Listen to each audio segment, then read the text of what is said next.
whose main focus is gaming. It allows you to record your gameplay and upload it wherever you want it. It also allows for key mapping to emulate a controller with your keyboard. When you first launch CoPlayer, it will ask which mode that you want. To maximize game performance, select Speed Mode. If you run into any issues after starting CoPlayer, you can switch to compatible mode later on in settings. Along the left, you have several options. Here at the top, selecting the keyboard icon will let you edit the keys for your keyboard. If you're using a game controller, you can activate it and map it to your preferred layout. To switch from landscape to portrait mode, select the rotate screen icon. You'll also find other options for taking screenshots, recording, and side-loading APKs. Like many of the Android emulators, you have full access to the Google Play Store to install apps. Just use caution like you would on your phone or tablet when choosing which apps to install. Unfortunately, on the home screen, the app icons can't be moved. CoPlayer is completely free, but like most emulators, you'll have to deal with the occasional ads. Coming in at number 4 is Mimu Play. Unlike CoPlayer, which is based on Android KitKat, Mimu software supports apps up to Android Lollipop 5.1.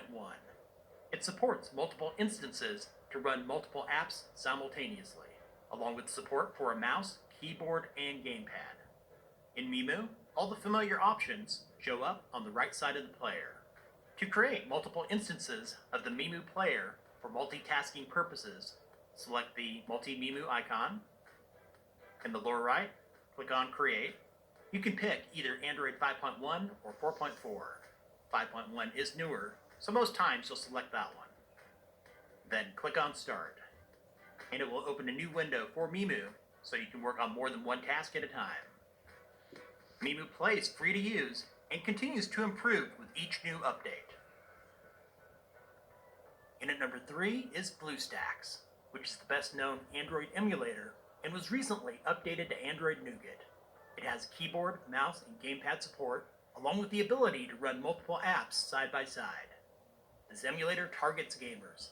A quick look at the user interface, you'll see that we're in the App Center, which lists recommended apps along with popular, top grossing, and trending in the right pane.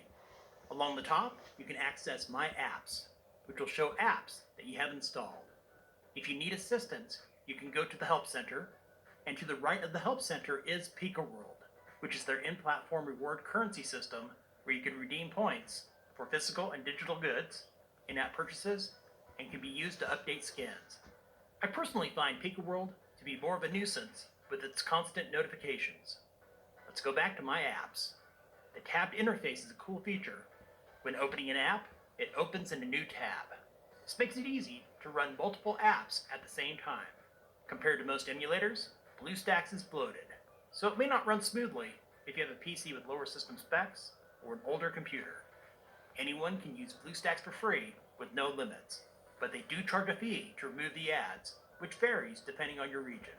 At last check here in the United States, the fee was $2 per month. In the runner-up spot at number 2 is Andy, which is another popular Android emulator that's been around for many years and was also updated recently to Android Nougat. It has a ton of features, including being able to use your phone as a controller. I'll caution you right now when installing Andy that it has a history of setting off antivirus or malware security software. At this time, Andy and the others mentioned in this video are completely safe to use. As usual, just be careful when installing apps into the emulators that you only choose the apps that you trust. As you can see, Andy more closely resembles Android with a cleaner looking user interface than the others mentioned with less clutter. Holding down the left clicker on your mouse while in the window will bring up the options to change your wallpaper, add widgets, and go into your settings. Going back to the home screen, you have the familiar looking app drawer, which shows you the apps that you have installed.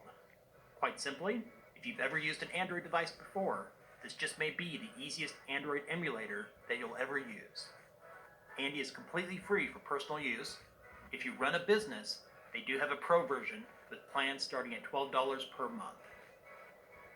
Coming in at number 1 is Nox Player. But quite frankly, it was a toss-up between Andy and Nox for the number 1 spot. Even though Nox only has compatibility up to Lollipop 5.1, I found it performed better than most of the other emulators when gaming, while including most of the same features. Nox Player has all the usual features that can be selected from the right side, including shake, keyboard control, a multi-instrument